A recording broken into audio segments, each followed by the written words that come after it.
This is WAW. What a week. What a week. PoliTricks. Good morning and welcome to another edition of Wow, What a Week. Hashtag PoliTricks with my brother Botsang Modimowame Moiloa. Today, Saturday, the 28th of September 2024. We are live. Welcome. Please don't forget to tell a friend to tell a friend. Because some people don't know we're live. So they think the episode never happened. So when you are on YouTube, go to the live tab. Press the live tab and you'll find last week's episode and today's live session. And you can put on comments there and questions and Absolutely. all the wonderful things. In fact, whatever's been on your mind about the week that has been, we'd love to hear from you. No, in fact, before we get into our main topics of discussion, let's quickly discuss the snow disaster last week. Because you work for a transport entity, a transport agency. Mm-hmm. And a lot of people are saying what happened on Van Rynen's Pass in terms of people stuck in snow should not have happened. What are your thoughts on that? Well, morning, Tato, and morning to the followers and the viewers. Yes, sir. And look, first let me put a disclaimer that I'm not talking on behalf of any Department of Transport or its entity. Absolutely. It's my personal capacity. And I think I've heard the laments and the complaints of the people that the government was not prepared and it didn't handle the disaster very well. They knew from the South African Weather Services Bureau. Yes. I think 6-7 days in advance that there will be this kind of snow abnormally at this time of the year. And the people were saying the government did not prepare. One of the major complaints I heard from people on television and travelers, one of my family members was also traveling on holiday in that area, was that the government should have closed the highway or the affected area long before so that people must use bypasses instead of being stuck on snow. Yes. That's one of the laments if the government knew. But I came out in defense and I was lambasted to say no, but the government has warned the people who had planned to travel to that area well in advance. And Fresh, what did the warnings look like? Look, for me, the warning is part of traveling. When you plan a trip, and this is something that I learned when I joined the transport family, years back, I always ask why are the ministries or departments of transport in the world are always called transport and meteorology. Sure. Transport and, weather services. They're also linked. I never understood what's the link. But then I get to know that historically when ships had to sail, when planes had to fly, when road transport had to move, a traveler had to know the conditions of the weather on the road. Absolutely. Or the corridor they are going to use. So, pardon me, it is very important that as a traveler, when you are a driver, part of the studies you do when you do your learner license, not even driver's license, learner license, is to say you must check the tire pressure, you must check the water, check the vehicle, check the road, check where you are going, listen to the news. So people should have known. And not to embark or themselves to volunteer to take a bypass. I don't say, and I don't take the responsibility away from the state. I'm not saying that. I'm saying... So was there a warning that if you're taking this route, there'll be snow? There was warning. There was warning from weather services to say there'll be heavy snow and from weather services to whom, though? To the government, and the government, the Provincial Department of Transport in KZN and the National Department of Transport, they issued statements 1 or 2 days before to say people who had planned to travel there, they must be careful. They, if possible, they went to an extent of saying, if possible, do not embark on the trip if you can change or cancel it. One of the transport, bus, it was a school bus from Gauteng with children. I think the principal of that school, the school governing board, the parents of those children were very irresponsible to can put them on the trip when they should have known. And somebody will say, well, they don't watch the news. They don't understand. Hence, I'm saying that as much as it's on us as travelers to plan our trips and to make sure that we know what might not happen on the trip, to a certain extent, you have to look at, does the average person know what a level 3 warning is? What's a level 6 warning? Is there enough education on that? On top of that, given that we have access to cell phones, for instance, I'll give an example. In Hawaii, there was a disaster.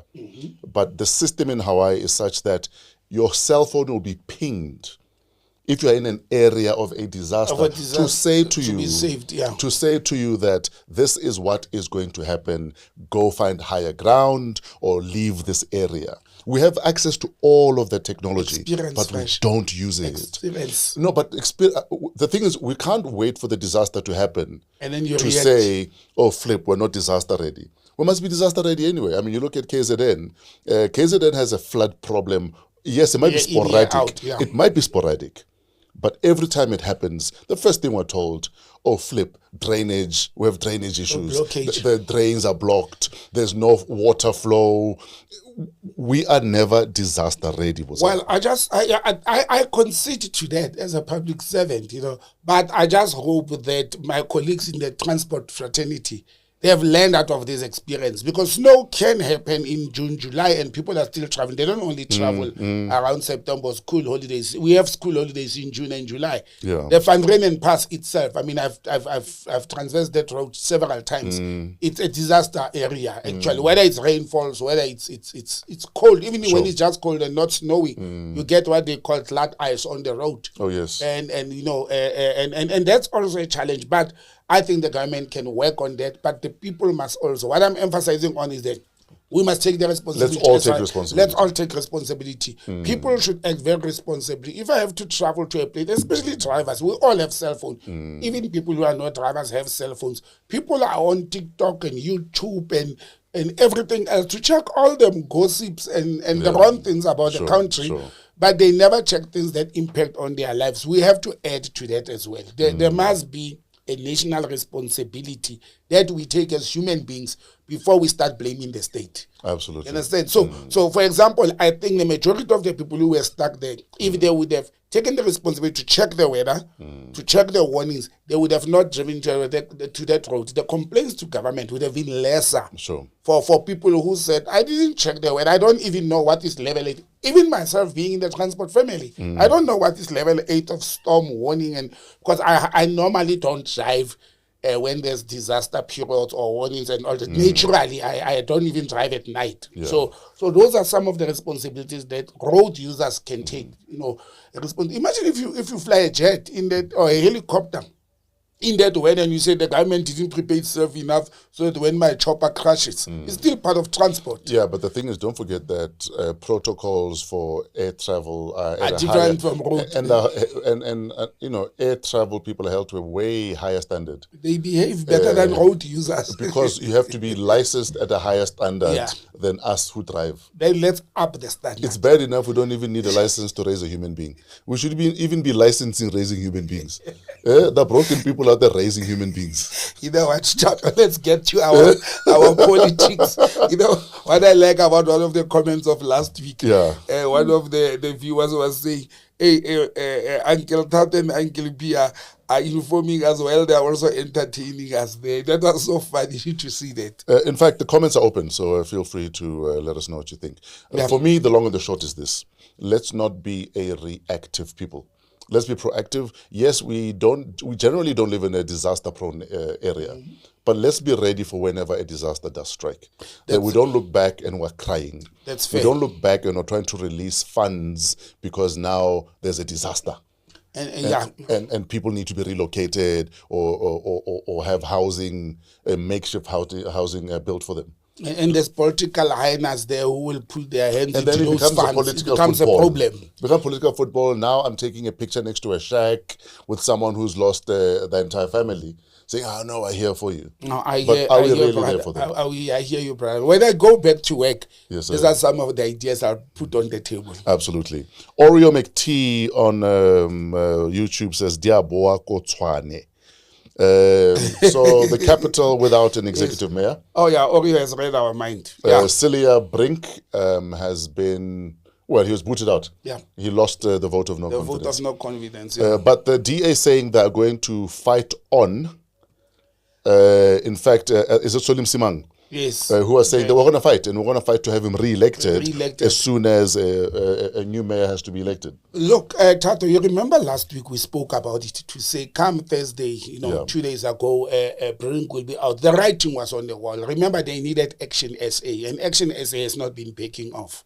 And if you look at the margins as well, remember the ANC also has a big number there. They are a leading party in the Tshwane Metro. Sure. So yes, Brink lost, and you know what was funny is and you know, watching those videos and snippets of shot of what was happening there, it made me recall how one of the negative things that followed Brink, it's immediately when the DA took over, when he took over specifically, actually.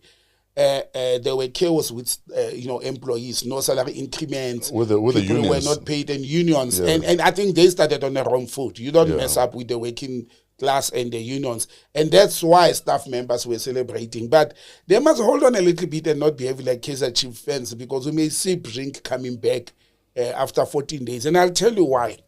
After the vote of no confidence on Thursday, all seemed well. And I actually, wrote in a WhatsApp group and said to the leader of the ANC in Tshwane, Mr. Mayepa, Khosi Mayepa, to say, hey bro, this is long overdue, I hope they will give you this.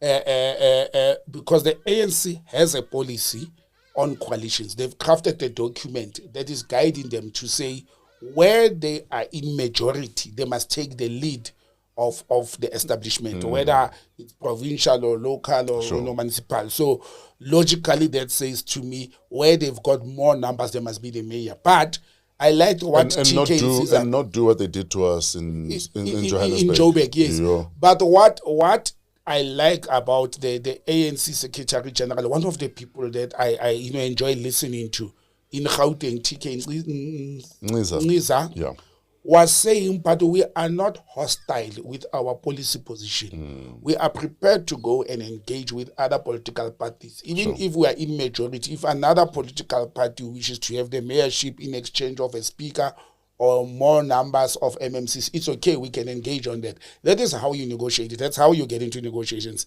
However, yesterday, Fresh, on Friday, the tone changed. And that's why whoever the commentator says Diaboa Kotswani, because suddenly the ANC on Thursday evening and Friday morning in Gauteng and they had to engage with the national leadership. And you remember 2 weeks back I said the DA said should Brink be removed, hell will break loose nationally. Sure. I've said it on the show. It looks like the ANC is changing the tone.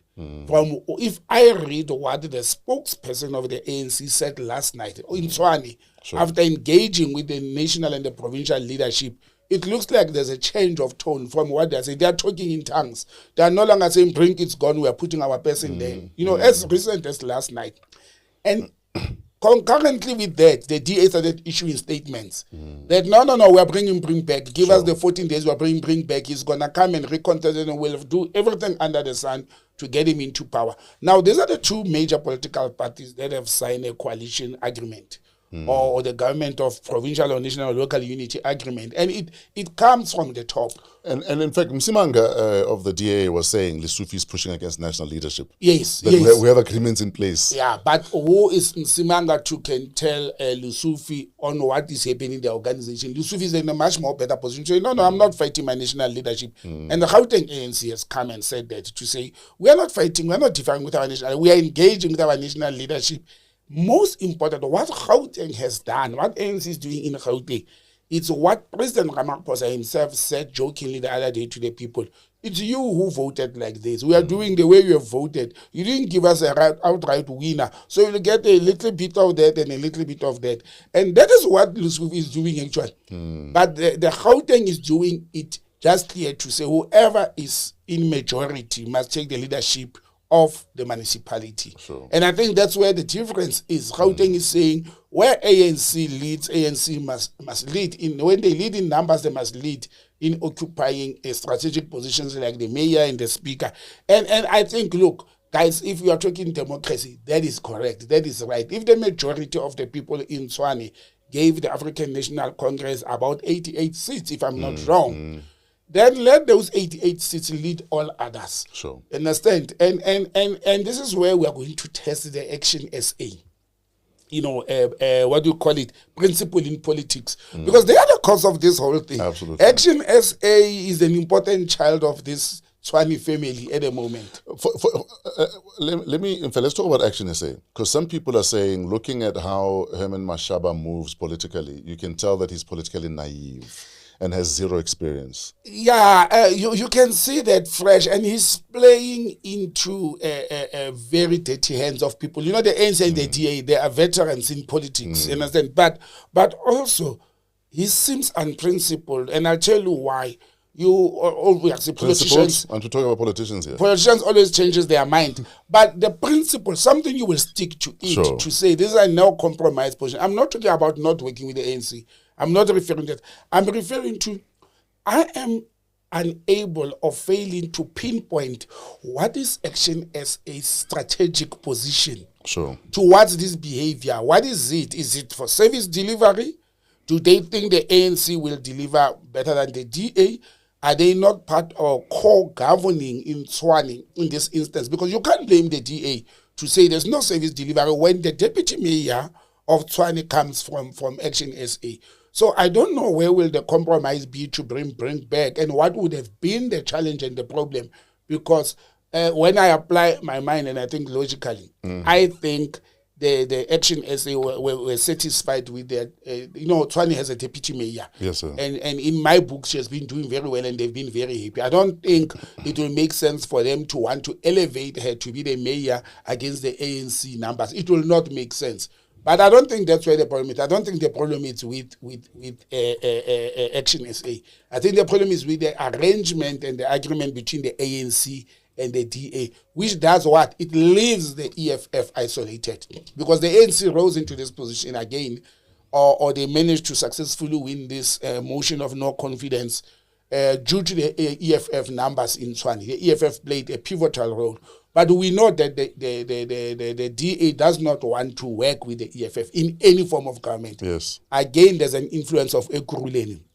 There's a compromise in Ekurhuleni where the mayor of Ekurhuleni has told the ANC province actually in the last 2 weeks to say, I think I must still bring the DA into council and I must award them with MMC's position in Ekurhuleni in the spirit of government of national unity, in the spirit of our national directive. So Gauteng has a very serious problem. It's a small little tiny province with big numbers but very influential. They are having a challenge. It will not surprise me. On this one, it will not surprise me if Brink comes back. And you know what it will say, actually? The relationship, the coalition, the marriage, and the agreement between the ANC and the DA is solid. Sure. If Brink comes back. It will mean it. So the ANC will sacrifice anybody except the Democratic Alliance. But let's wait for, 14 days? There's 12 days to go now. Up to 14 days.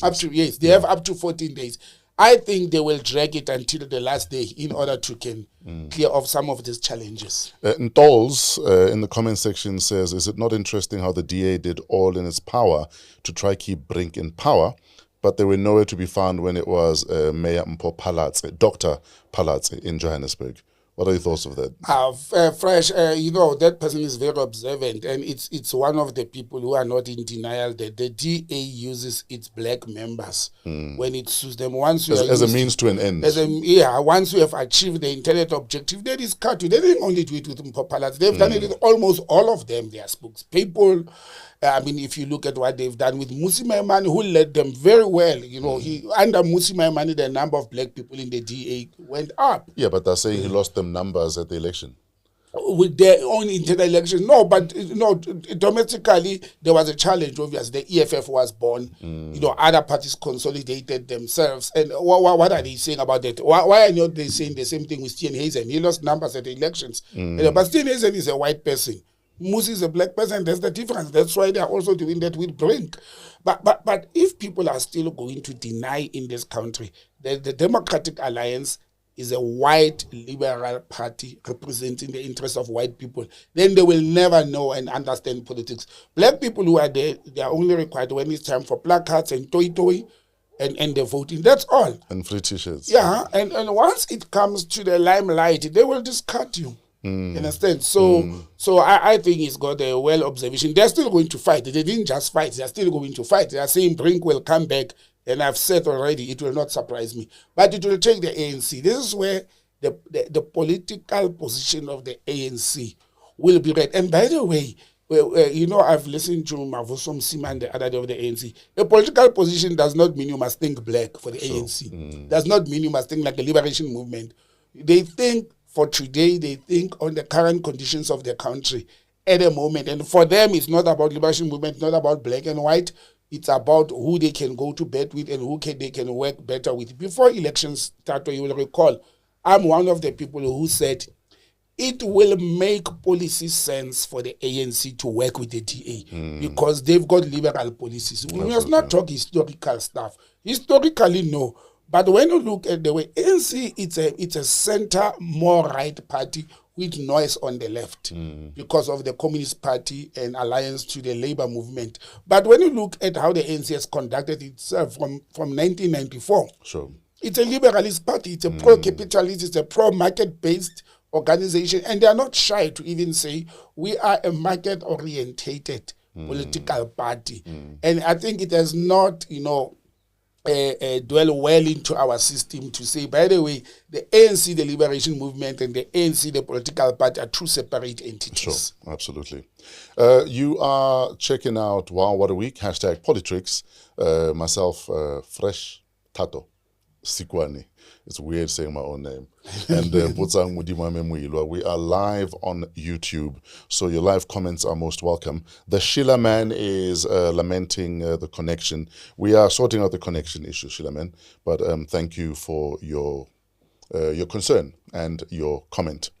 Let's talk repatriation of mortal remains of liberation movement heroes that died in exile.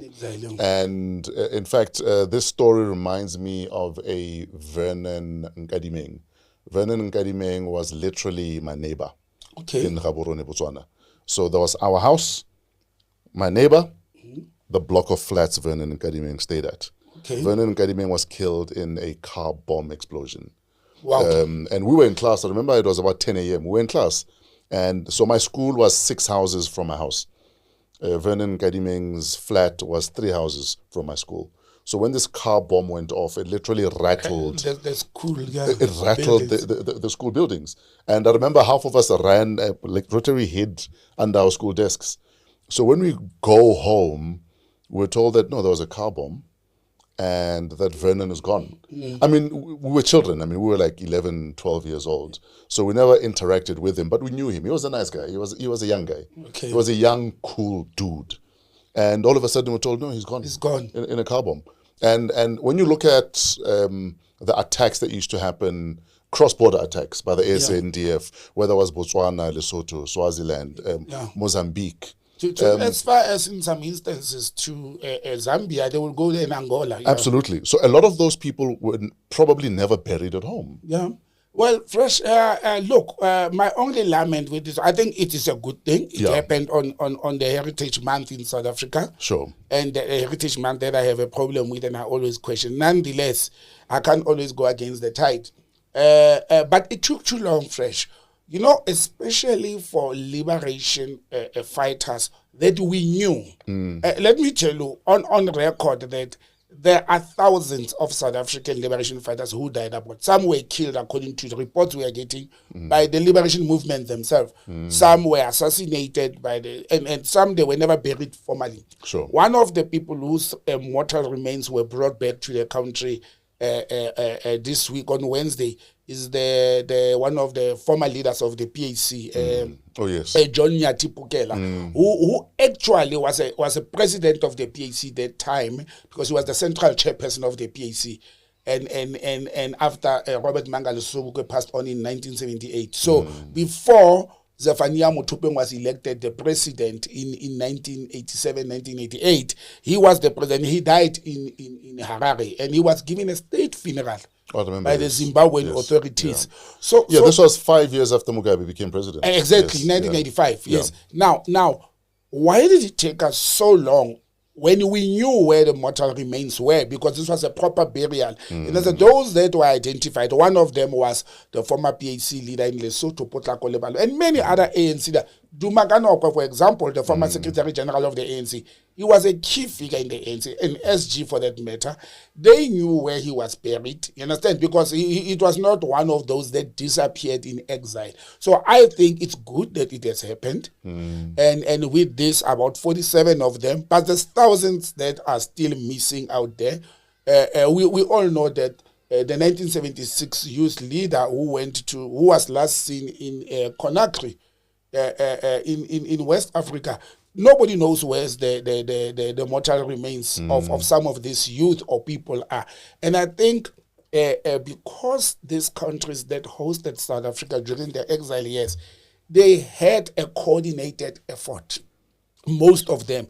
There were either camps, refugee camps, or they knew what happened. So I think the government must put more efforts, both in diplomatically consular services, and engage those governments. Yes, there's been change of governments in those countries to can bring the mortal remains of these people back home. The nice thing they've done is that they also didn't just bury them as a gang. They're giving the mortal remains to families to can put closure, which is, in an African tradition and custom. It's very important for families to bury their loved ones. I was listening to Talk Radio 702, and they were interviewing a family that says they found out on the radio that the mortal remains of their loved one are coming home. No, that's bad. You see, I was not aware of that. I thought it was a well-coordinated exercise. If that's the case, then it was very bad to say, mortal remains of a family member come. Who did they contact? Who did they talk to? How did they know that person belongs to which family? They should have engaged the family. African families are very big families. They can always be traced and engaged. But thumbs up, let them work better on this. What I was a bit uncomfortable them is being called, what would they call them? The liberation heroes and fighter. Look, for me, the struggle for the liberation continues, Fresh. Those people died for the land. Sure. Those people died for an absolute liberation. And I listened to President Ramaphosa talking and saying they died for the land, they died for the liberation of us to be where we are today. We are not where we are supposed to be as a country. People formed the Native National Congress before 1912, formalized it in 1912. It became the ANC when it adopted the Freedom Charter and all that in order to fight for the return of the land ownership in the country. It's a problem. It hasn't changed. We are seeing sporadic incidents of racism. People being killed, shot at and fed to pigs. People, businesses in Hartepies Dam, just here 45 kilometers away, being destroyed based on racism. And we can sit and talk about it. There's a Human Rights Commission, can sit and listen to cases. But for as long as, the same as corrupt politicians, for as long as we don't jail racist people, people who go, and we must send them to jail and put it in a public space, that the public must see that the government is acting. At a moment when there's racial attacks in South Africa, whether it's farm attacks or whatever, whether it's robberies or what, we make noise when people are killed, when people are being discriminated against. Then we keep quiet. We don't follow up these cases to see how the perpetrators were punished or were brought back to book. We end up in making noise to say there's racism and it ends there. And we don't even know if these people end up being jailed for this, inhuman conduct. And I think, some, families, I know quite a number of families that have lost their loved ones who went into exile and they never came back. And you can now imagine the anxiety of saying others received their children or their loved ones and others did not. And I think the government must put a little bit extra effort. I'm happy it's happening. Critics might say it's 30 years later, but I'm glad it's happening. Yeah. So that families can get full closure. Full closure, exactly. Because it's never too late for full closure. Exactly. But I'm also hoping it will be an ongoing exercise. Because like you're saying, hundreds, if not thousands of people died outside of the borders of the country and were never repatriated because...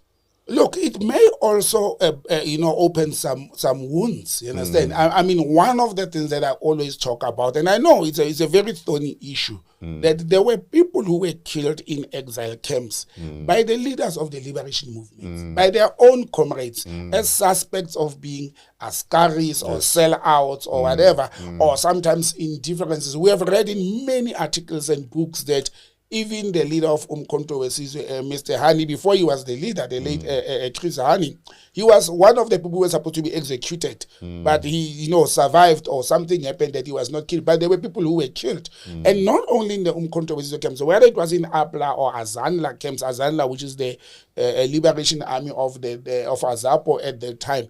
There were casualties amongst, there are people who were also killed by the forces of the host country. Sure. Because of, sometimes misconduct. And so we should open up all those things and clean up the wound and let the people now have their rest final place so that families can put closure to this. Yeah.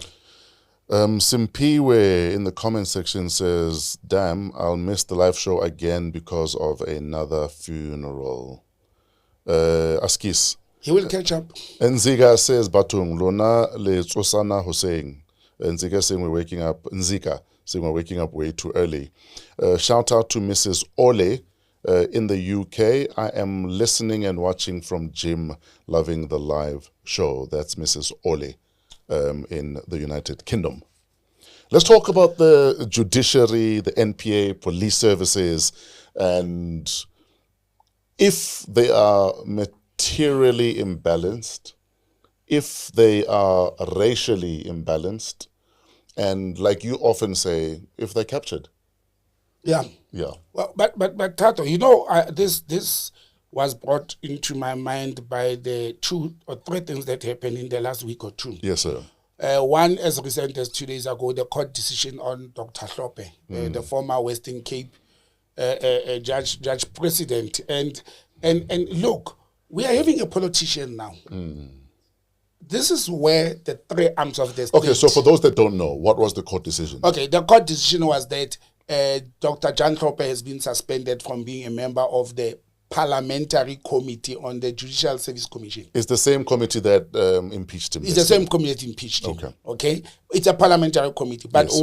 where I bring politics and government administration in is that the government always talk, or South Africa, it's a constitutional democracy. We talk of the 3 arms of the state that are operating independent from each other. Now, Parliament, or the National Assembly, as we officially call it, has taken a decision, or it has its own rules and regulations on appointing people. And they have their criteria. Sure. According to the National Assembly rules and regulations, Dr. Hlophe has met the criteria of being a member of Parliament, of serving in any of those committees. He has met the criteria. Now a political party and an NGO and some civil movement, which is AfriForum Democratic Alliance and one NGO, I just forgot the name. They stand up and they approach who? They don't approach and confront the National Assembly. They take the National Assembly to the second arm of the state, which is the judicial authority. And that's where my problem is. What now the judicial authority has made a decision to can hold back Judge Hlophe's service on the Judicial Service Commission. It's a service. You're not a judge there. You are a member of a committee. They've held it back. And probably have more experience than anyone else in the committee. Probably more than any other legal person in Parliament today. You understand? Now we have used the judicial authority, and it's not about Hlophe. It's about the independence of the arms of the state, what I'm trying to explain. Understand? Where is the independence of the National Assembly, which is the legislative authority, vis-a-vis the judicial authority, which are the courts? Where is the independence? And I've said on this platform to you and our followers, I don't think there's an independence there, because one appoints the other and the other appoints the other. For example, that same committee appoints judges who are presiding over cases in high courts in South Africa. Understand? Those judges get approved finally by the president, which is the 3rd arm of the state, the executive authority. So there is no independence. They are interdependent. And we are going against our own constitution. And for me, this is a judicial overreach. Do you think there's grounds to appeal? There is ground. Look, they said they are going to. There is grounds to appeal. It's judicial overreach. The judiciary has stepped into the area or space of the legislative authority. These are 2 different authorities. But despite that, you know what it does to us as citizens?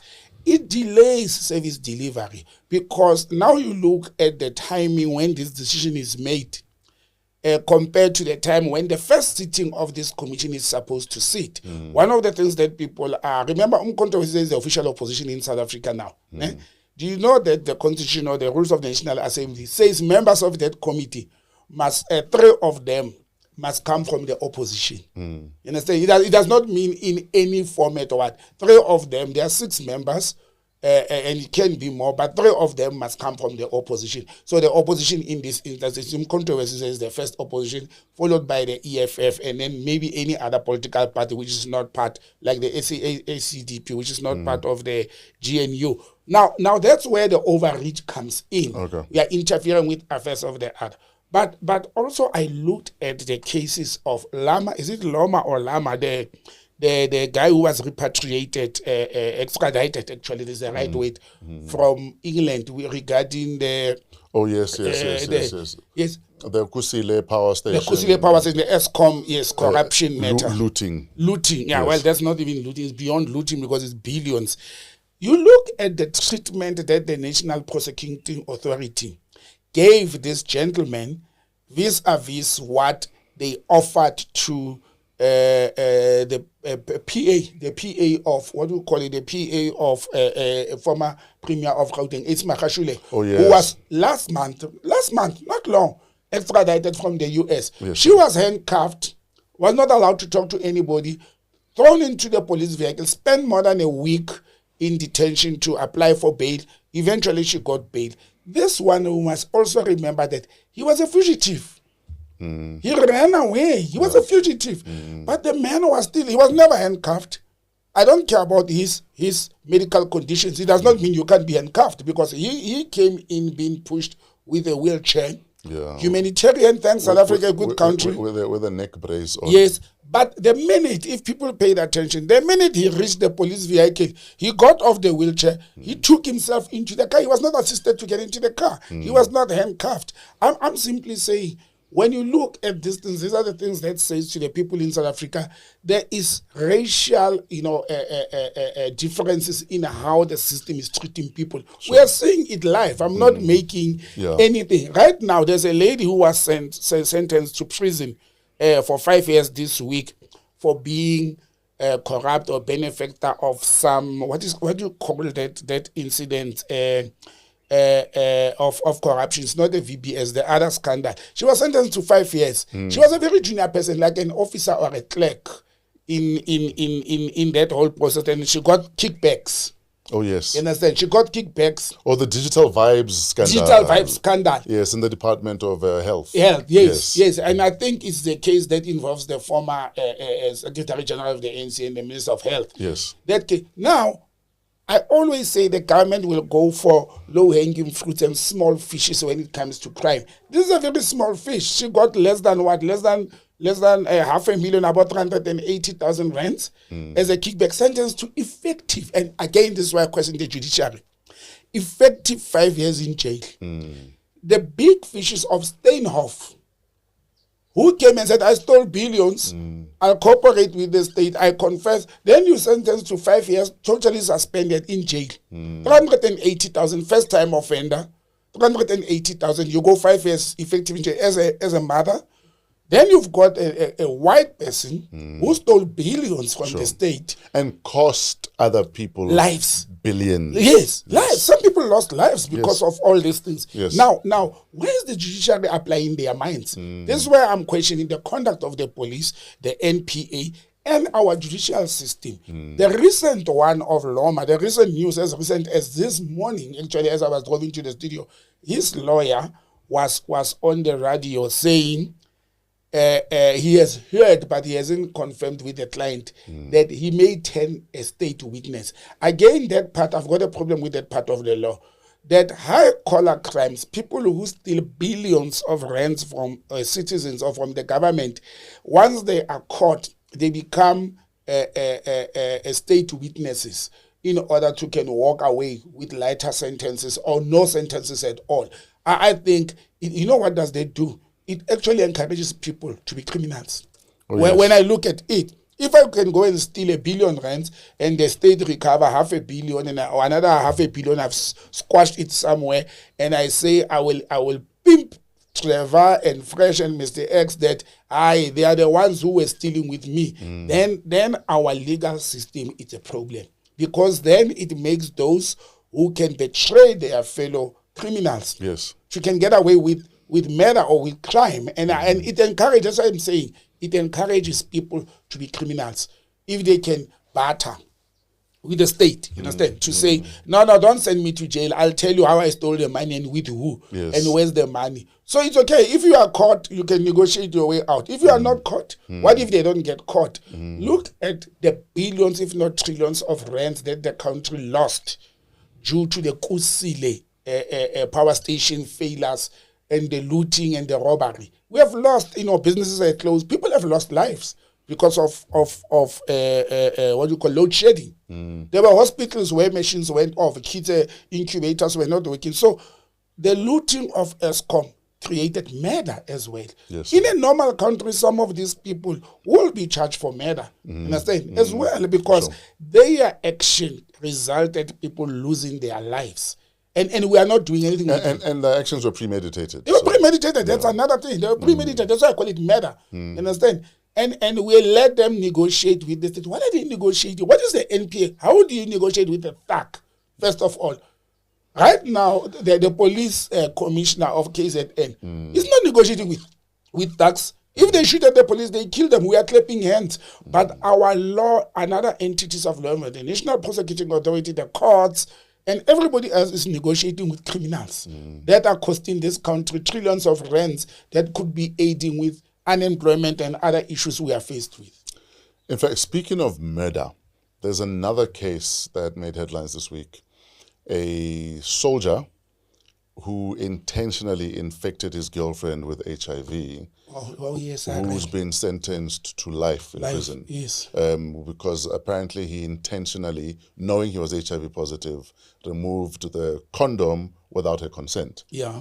Which also then made it a rape issue, because he stealthed, as it's called. Stealthing is removing the condom without telling your partner that you've removed the condom. Yeah. And the courts have seen that as rape.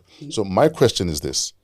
I agree that anyone who intentionally infects another person with anything is a shitty person and should go to jail. Yes. But the minute we talk about attempted murder, Yep. what are we saying of the fact that an HIV positive status, in the bigger scheme of things, is not a death sentence? It's not a death sentence. You can live another 50 years on one pill a day.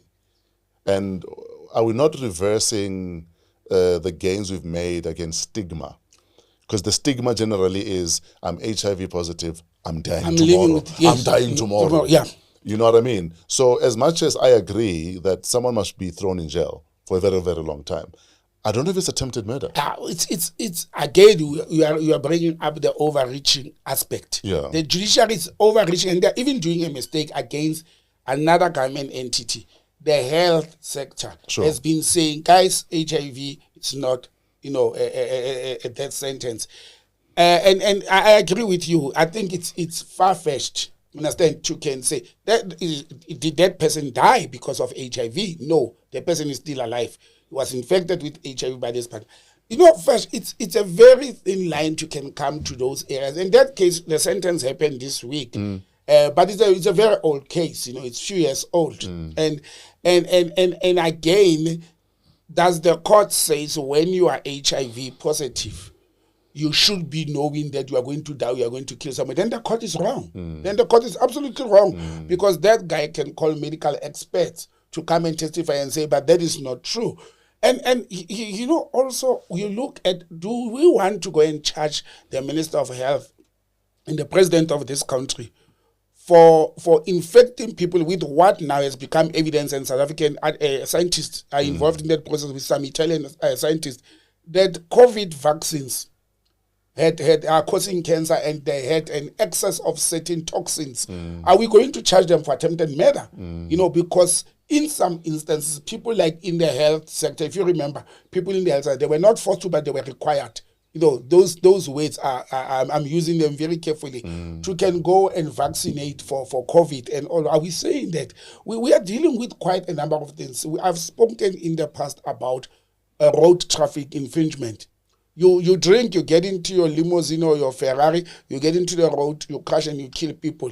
Are we now at a stage where we are charging those people for murder and send them for murder? In fact, given that Jub was charged with murder, it was murder. It was the charge. Then any drunk driver that kills a person must actually get, because the precedent was set. Yeah, exactly. That you knowingly went into a vehicle, knowing you're drunk, knowing you're high, and people are dead. And in that case, if people are not careful, it has set a precedent fresh of saying, even if a person does not die, yes, you will be charged with attempted murder. Yeah. And this week there was a ruling actually of, you remember that reckless truck driver who when there was an accident in KZN, yes. He was also sentenced to an effective 10 years imprisonment this week for murder and all those. So it's our judiciary. Well, you must think of them as human beings as well, these judges. There's a lot on their shoulders, but we need to review and revisit our laws. We still have laws that were created during the apartheid era. You understand? And we are applying them, as if things are still the same way. I have a challenge with that I will be sitting in court and some judge or law prosecutor will be reading me the Criminal Procedure Act of 1967. For God's sake, I was in the battlefield against that law and it's still applicable today. What are our lawmakers doing? What are our people in parliament doing? We have had 30 years to... You can't rewrite laws in 30 years. I fully agree with that. But we should have at least repealed at least half of the laws that were apartheid era laws, including the Land Act of the apartheid era. Repeal it and reverse it completely. But I think our judiciary and our NPA have to up their sleeves fresh. I think there is a lot of racism that is happening in our courts. When we go to courts, I go to courts a lot, not because I'm a naughty citizen, but I always find myself on the wrong side of the law. And you ask yourself if it's a black judge or a white judge, if it's a woman or if it's a man. We still think those because they influence. I was telling people the other day, never go to a divorce court and the judge is a woman. Chances of you a man walking out nice are very slim. Are you serious? Yeah, I'm telling you, are very slim. So are you saying she's going to apply her emotions and not the law? It kicks in naturally. We are human beings. Judges are human beings. And I have seen it, you understand? And the same with the racism one at the moment. You can see about the way Judge Kloppe's matters are being handled. Again, let's use logic. The Democratic Alliance, going back to the point under discussion, had said you cannot take the person to go and be part of the committee that impeached him. That's part of their argument, man. If I was a lawyer, I would have gone to the Western Cape. And you know what they have said? You cannot bring a man who was the judge president of this court that dismissed him to come and judge him on another matter. Is that fair? Exactly. You understand? Is it fair that Judge Kloppe was in the High Court of the Western Cape where they fired him and he was impeached? Why don't you take him to another court where we say he has no history with that court? There's no conflict. But judicial minds will say, no, but the law does not work that way. The law says a matter must be heard within a jurisdiction. So Parliament is in the Western Cape, so the Western Cape High Court must hear that. But that's not what I'm questioning. Or even if I question the law, where the law does not make sense, where there is conflict of interest. And again, this goes back to what? All these cases we have mentioned, we are setting precedents as a country. When they happen, they will one day happen to the son of the president. They will one day happen to a minister. They will one day happen to some of them. It will catch up with them when there's judicial overreach. We saw judicial overreach with Justice Zondo and Mrs. Jacob Zuma. These people fought at their homes for being Barry, Phoebe. They take their matter to the commission, then they take their matter to court. We as a nation had to deal with who has a child with who's not paying maintenance. I mean, those things came up in court. I'm not making them. Yeah. They came up in court. That one of them is not paying papgeld or maintenance for the child alimony, and therefore you can see now family battles are being taken to our courts, and where is the law drawing the line, and for the judges and lawmakers to focus on what they're doing. But this one of Judge Kloppe and the DA and the National Assembly, we must watch carefully how it's going to unfold. That that is the court going to tell the National Assembly what to do? Sure. As if there are no rules governing. If there is no rule, if it's silent, let them deal with the gray area, the silence area. Don't use one case to create the law. Yes, sir. You understand? Make the law. Where there's no law, go and say, oh, there's a gray area here. Law writers in 1993 to 1996, they missed this part. You understand? I mean, I don't want to blame lawmakers of 1993 to 1990 who wrote this constitution. They actually were what we call short-sighted. They never thought a judge will be impeached and come back to serve. Yeah, but also generally, it's not even about short-sighted. It's never in anyone's wildest judicial dreams would you think something like that would happen. It happens. That's why there's impeachment. It does happen. You see, now we know. Now we have the benefit of experience and now know better. Yeah, now go and make the law that addresses that. And then also look at other scenarios. Practices. What yes. else could possibly happen so that we're prepared? Exactly. And exactly. Not caught with our judicial pants down. Exactly. Yes, My brother. Thanks. Let's go to the UN General Assembly. It's been an interesting week. Whether we talk about Lula, Netanyahu, Ramaphosa. It's been an interesting week at the United Nations. Look, I let me start with our president. Yes, sir. I think, I don't know. I don't know whether it's a gift or what. President Ramaphosa would have made a good foreign minister. He has the ability of switching. Whenever he's talking to the Chinese and the Russians and Iran, he's a different person. Then when he's talking to the West, he's also a different person. It may be a good diplomatic way to negotiate, but it's also very dangerous because then you've got double standards. It's like you don't have a principled position of what you are doing. Double dealing. Yeah. He goes and engaged the United Nations, and he was toned down. It was not that President Ramaphosa who went to the ICJ with Ronald Lamola as the Minister of Justice before Naledi Pandor. He toned down because he's addressing the West. He's addressing, the UN is the West, basically, even if it has countries of the East, but the West is dominating the UN, you understand?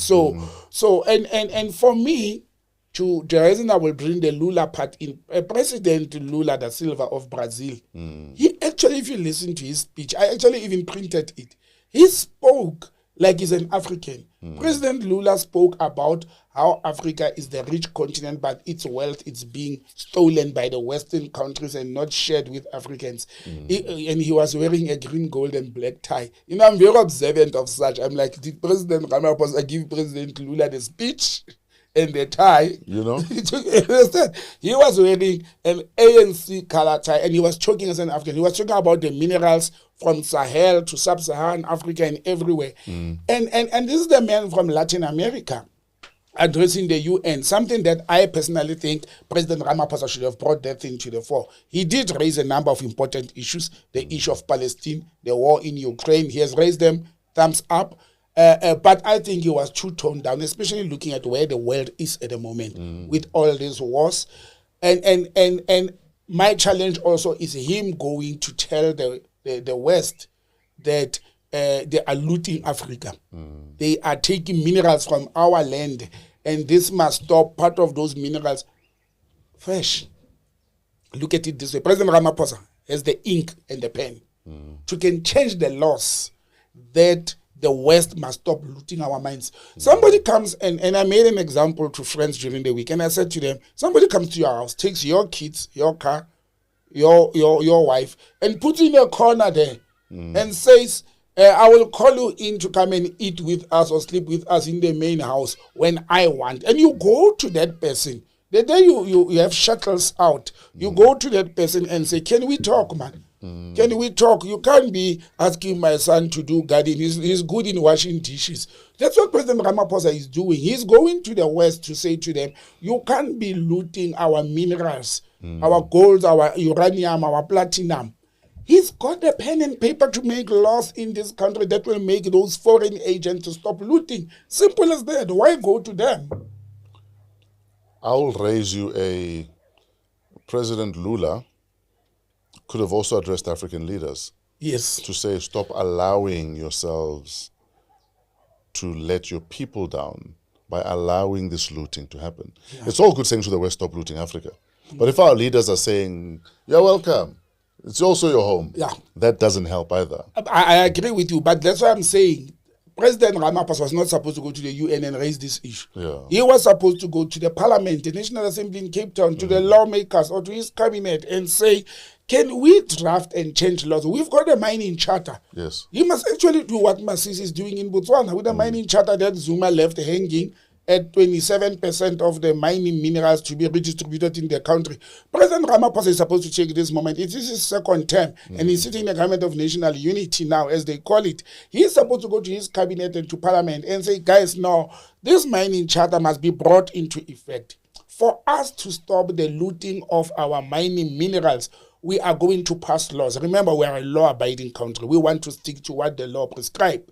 So for Anglo-Ashanti, for Anglo Gold, for Anglo-America, and all these mining companies that come from foreign countries to stop taking our platinum, diamond, gold, uranium, you call whatever it is, for them to stop, we must pass the laws. And who has the power to pass the laws? Those bloody 400 MPs sitting there that we have deployed with our votes are the ones with the power, led by President Ramaphosa.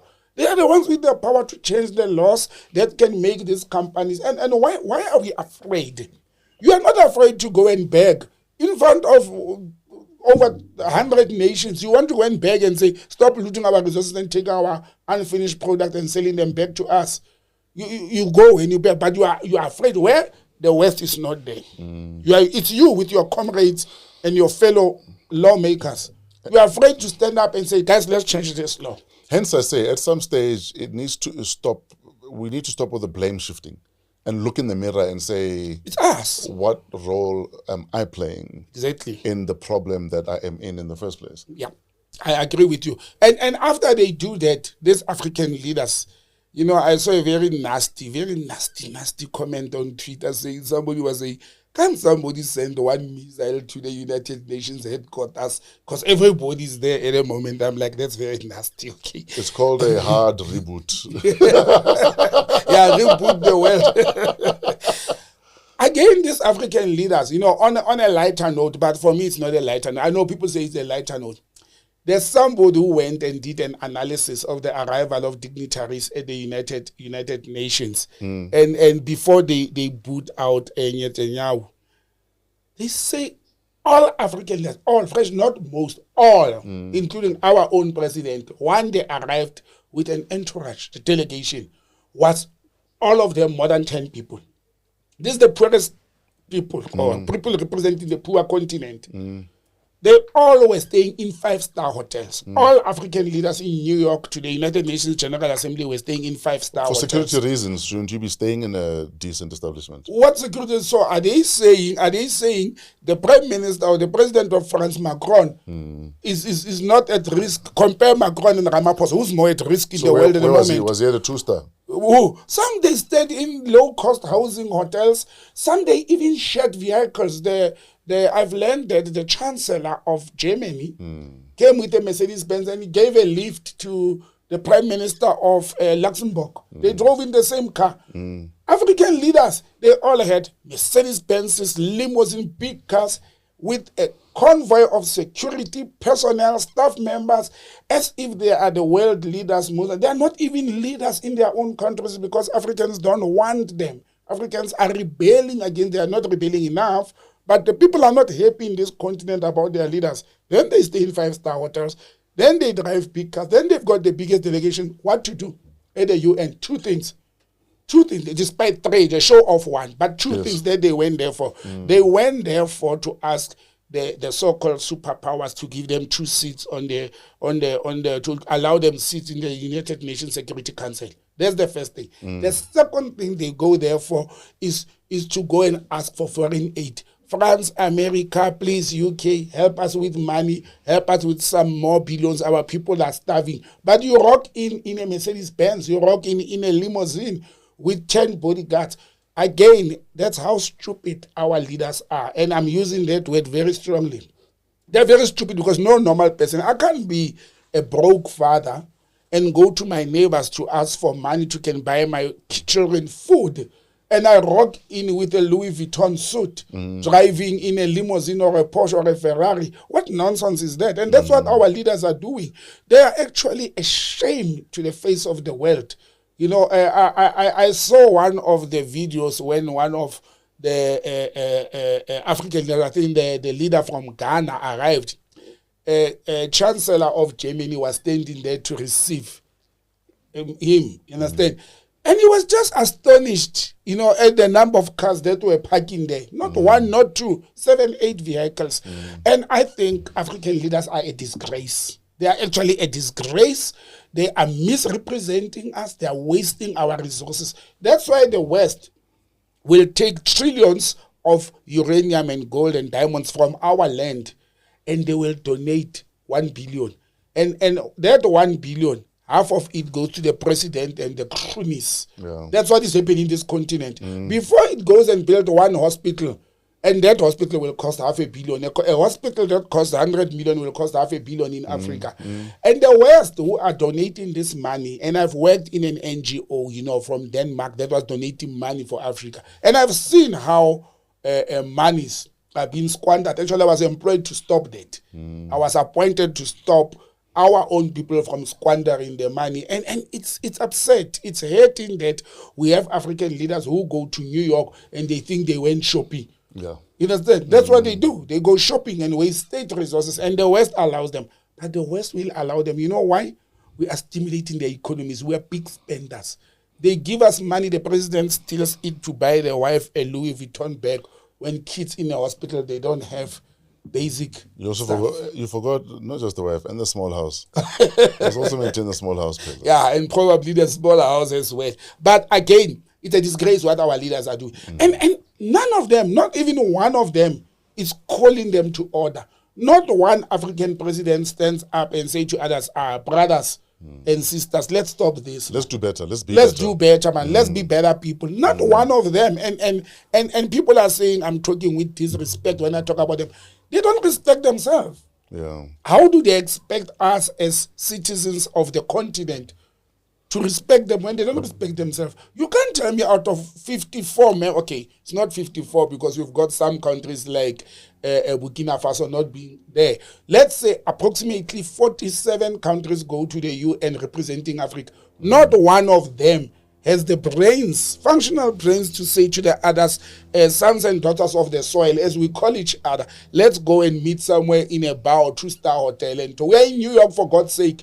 The 2-star hotel in New York is better than some of the official residences in Africa or some of the 5-star hotels in Africa. You understand? So why wouldn't they do that? What is this exorbitant manner? That's why you find in Africa, you know, slave queens and youngsters thinking that being opulent with material and resources, it's a good thing. It's a sign. They see it from the leaders.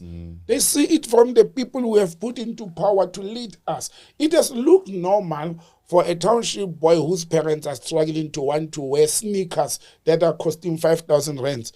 Because the president is competing with this boy. He's wearing sneakers that are worth 5,000 rands. And that's the kind of leaders we are having. You know, and I think we should start talking about these things. President Ramaphosa must actually drive himself, man.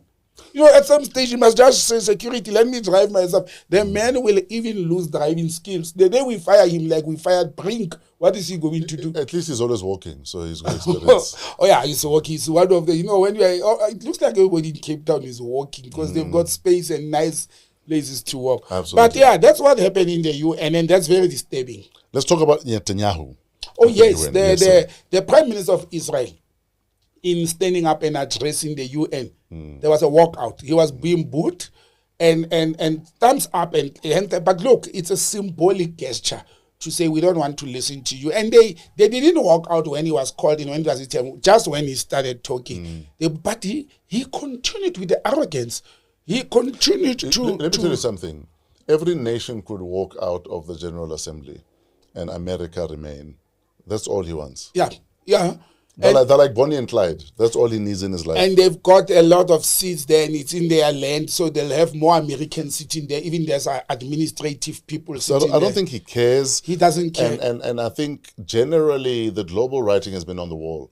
in terms of what people feel about the occupation of Palestinian land since the 60s.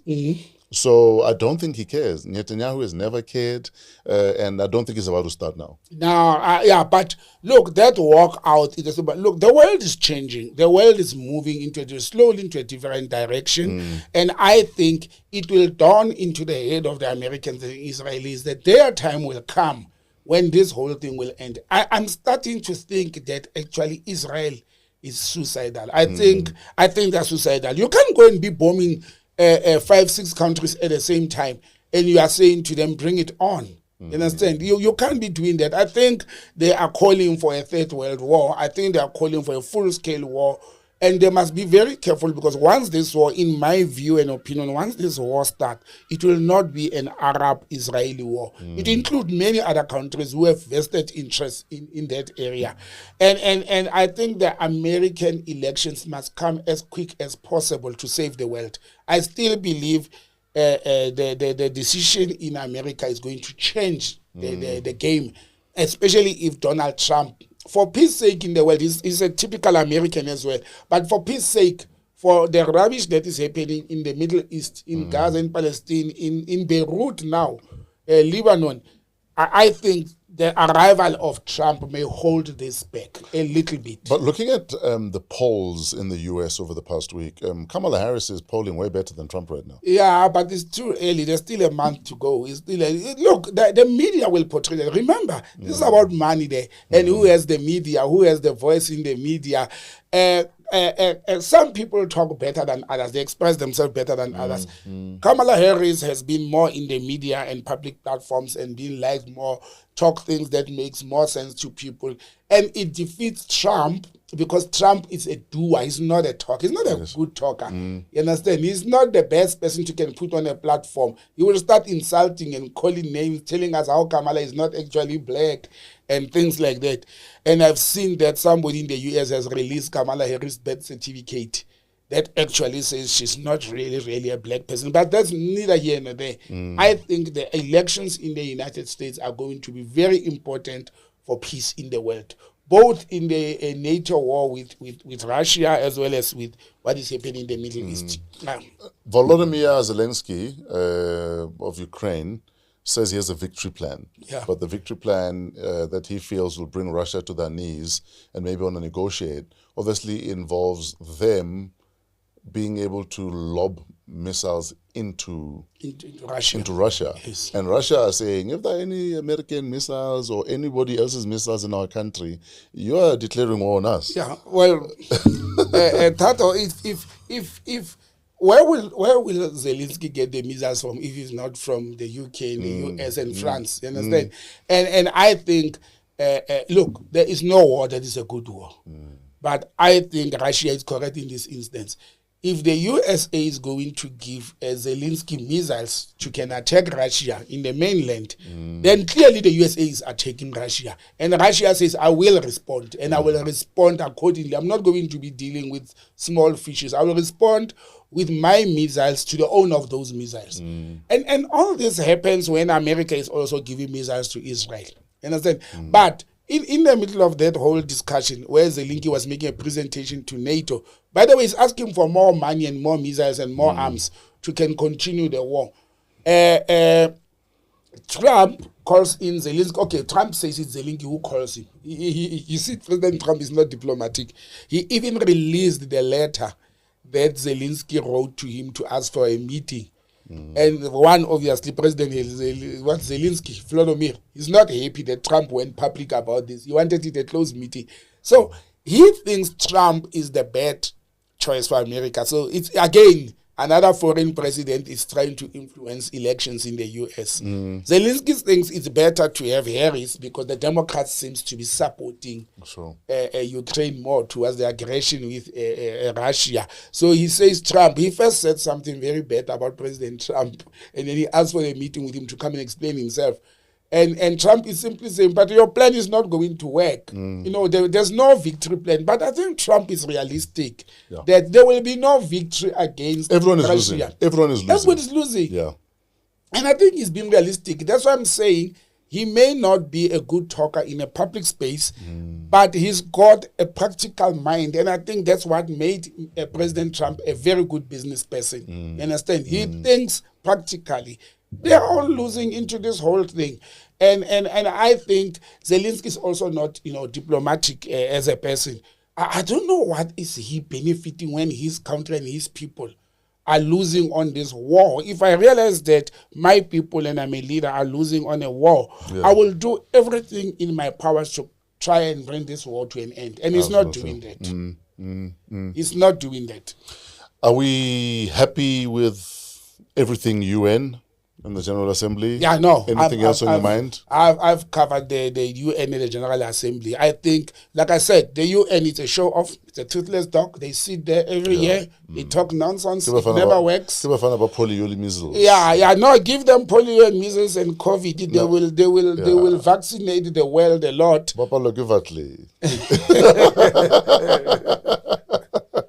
Let's talk about Friends of Peace in China. Oh, yes. What is Friends of Peace, and what are your views and thoughts about that?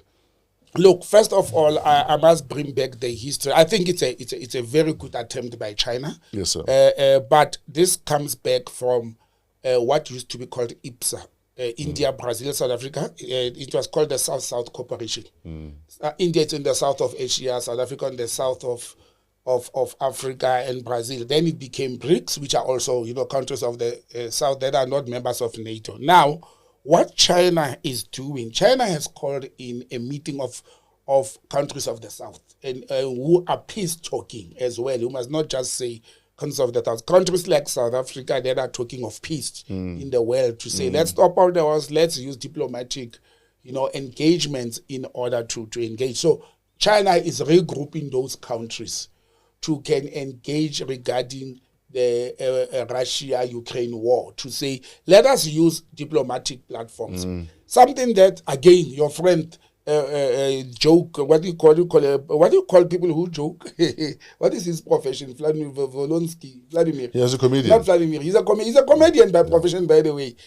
He is again rebuking that, saying, no, China is not doing this in good faith because it's very close to Russia and South Africa is close to Russia. But when you enter into diplomatic negotiations, you bring everybody who's involved on the table. You can't say, I don't want friends of Russia to come and be on the negotiation table. You actually need friends of Russia more. If it's about peace, then we need as much representation as possible. But I'm even saying, as a peace negotiator, you need friends of your enemy more than enemies of your enemy. You know why? Because friends can sit and convince your enemy to say it is not worth fighting.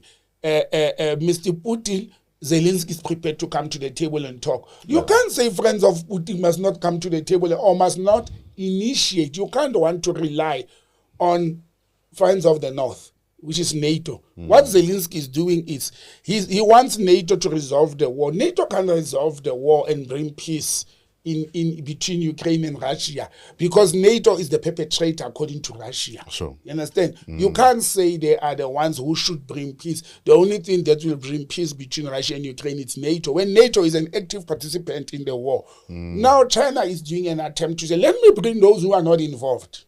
Let me bring those who have been talking peace.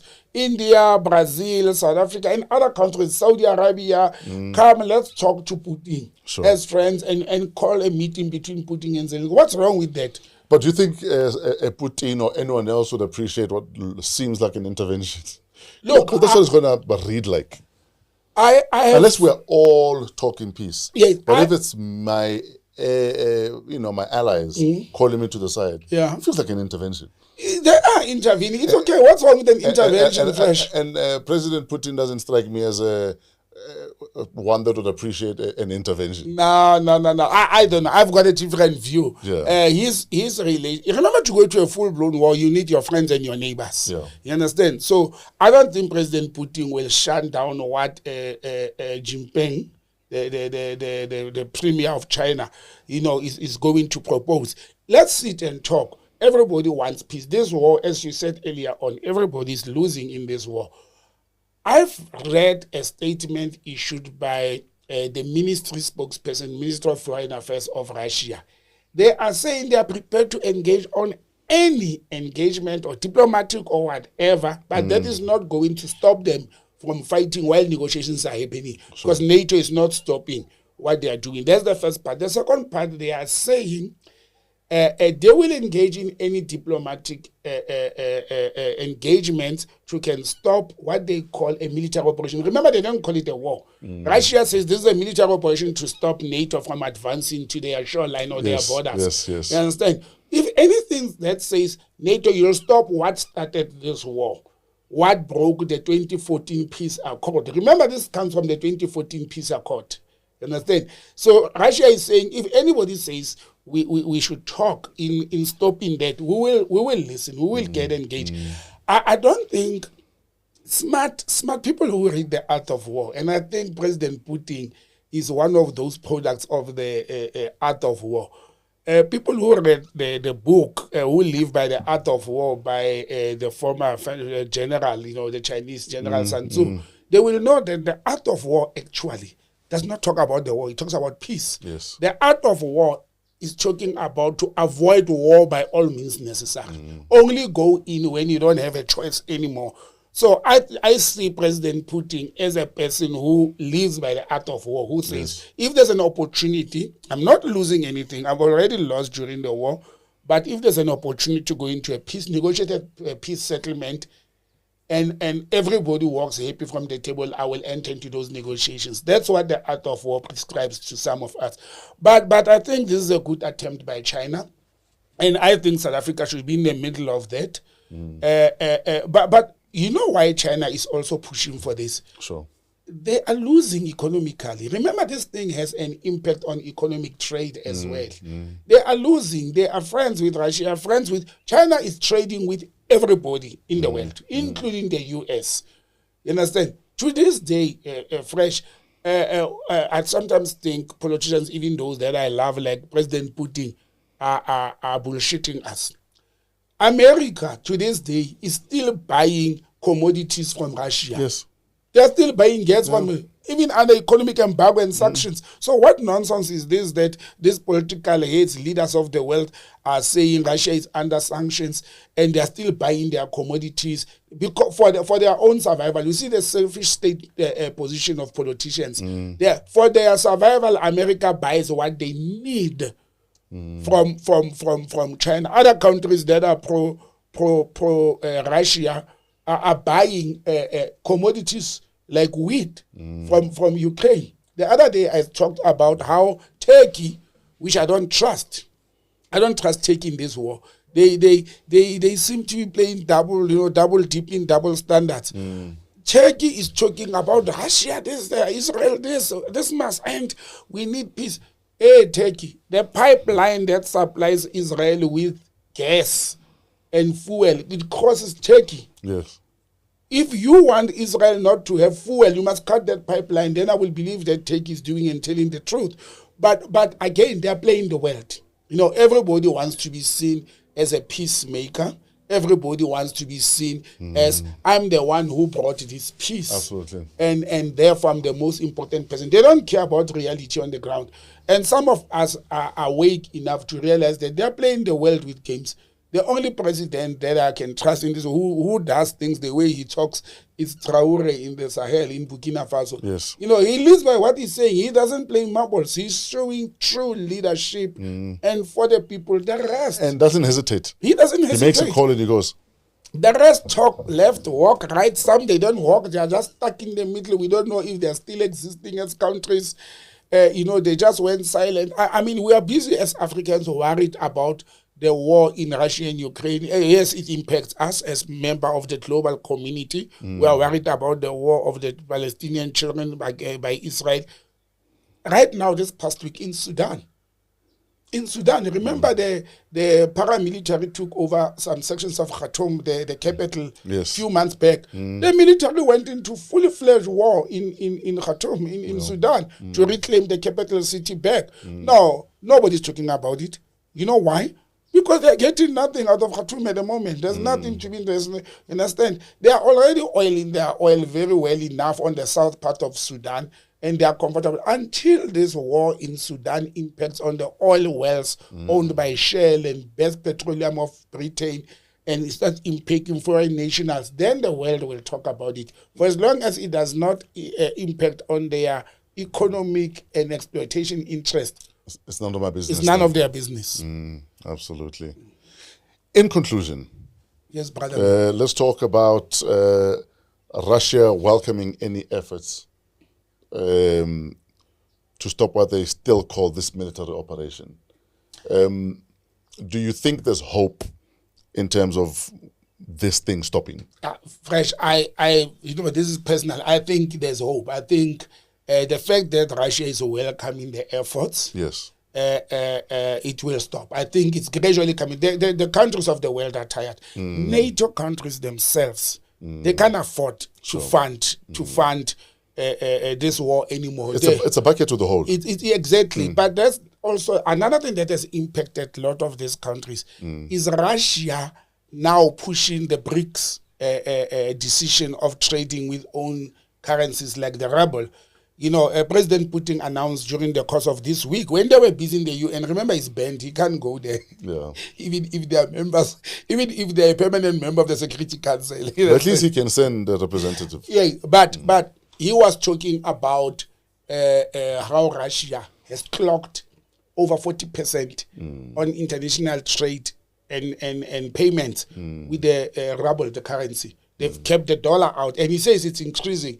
And that's 40% with their own currency. We haven't counted the currency of the countries that they've traded with, even if it's 20%. So almost 60%, up to 60% of the trade with Russia that has happened in the last year under sanctions has not happened in a dollar. Yes, sir. And for them, I think it's important for the war to stop in order to increase this economic trade.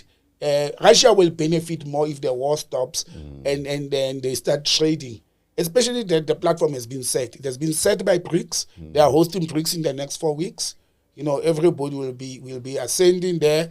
And I've seen members of NATO like France, they've raised their hands to say, please invite me. If I was President Putin, I wouldn't invite any NATO member state into this summit of BRICS in Russia. I would not take those chances to do that. Even I think also Russia should be very careful.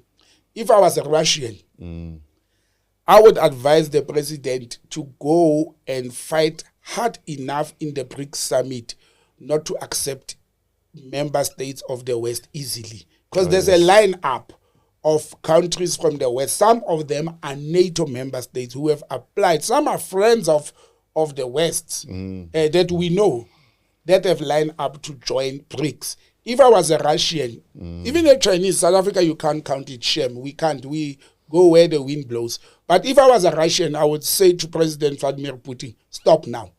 Go and fight. Go and talk, not to admit these people first. Let's first admit our friends, then our neutral countries.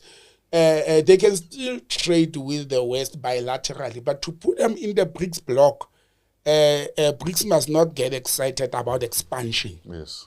It may be swallowed by the same people of the G7 and the G20 that they are trying to run away from, that they are trying to counter. You can't just say, this company is dominating my company, therefore I'm going to form new partnership with another company. Then you invite the same people from the company that you are running away from. I don't think it's a good move. Yes, sir. But I think Russia is in a good position now to can start talking, peace. And I know that Russia is not going to compromise. I've listened to the Russian ambassador in South Africa saying, we are not going to compromise on what led us to a military operation. That they will not compromise, but they can start engaging. Yes. And countries of the West are so compromised at the moment. Finland, Germany, France, and all those other. UK itself is having a problem with its citizens that they are using, their ailing economy to can fund the NATO war. And this is the opportunity to go and engage diplomatically when the enemy is compromised. Oh, the opposition is compromised. That's the art of war I spoke about earlier. Absolutely. Know when to engage the enemy militarily and know when to engage the enemy on a negotiation table. And I think this is the moment for the negotiation table. Both aggressors, NATO and Russia, have shown their muscle enough now for almost 2 years. Yes. That they can challenge each other. Whoa, guys, it's enough. Spare us your nukes. Reserve them for future. For now, we can go to the diplomatic table. That's my view on this issue. Amen. Thank you, brother man.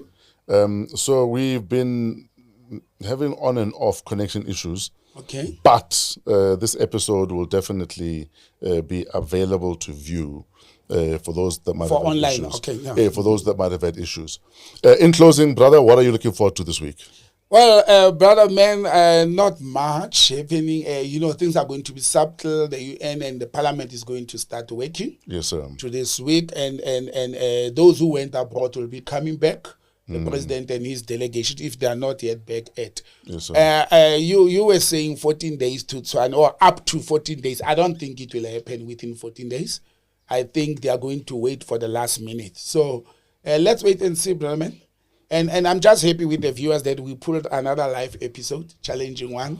And as much as we're having the challenges that we're having, we will iron them out, and we will. Yeah, we'll get the rhythm that we need and that we want. Exactly. But we insist on a live show because we can deal with things that happened last night, this morning, and things that are happening as we do the episode. As we do the episode. It's Absolutely. interesting. I was listening to the news that I came here, and this news that we can discuss with the followers and the viewers. Yes, sir. And I hope all the glitches, our technical team will be able to can handle all the glitches. Yes, sir. And I'm sure that Trevor and the team will be able to can have this episode as normal, be loaded in that people can watch after, even those who went to shops and funerals. Yes, One sir. day we must get cameras on the opposite side and show people Trevor sitting there. Pulling his hair out. Botsang, how do we get a hold of you? Thanks, Fresh. It's on WhatsApp 08248599100.